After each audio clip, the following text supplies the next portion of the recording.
अस्सलाम वालेकुम। SM news के साथ मैं हूं सैयद मुकद्दर रज़ा। एसएम न्यूज़ स्टूडियो में खुशामदीद। खबरों के सिलसिले को मज़ीद आगे बढ़ाते हुए खबर शामिल करते हैं कसूर से। हबीबाबाद और गिरदनवा में चोरी और डकैती की वारदातों का नॉन स्टॉप सिलसिला जारी है। इसी हवाले से मज़ीद बात कर लेते हैं अपने नुमाइंदे महर बशारत सिद्दीकी से। जी महर बशारत, बताइएगा क्या अपडेट हैं आपके पास?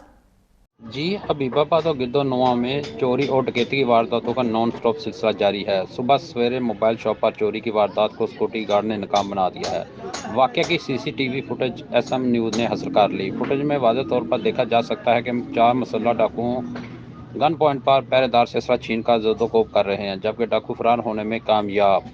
शहरियों में बढ़ती हुई चोरी और डकैती की वारदातों से खौफ व हरास पाया जा रहा है।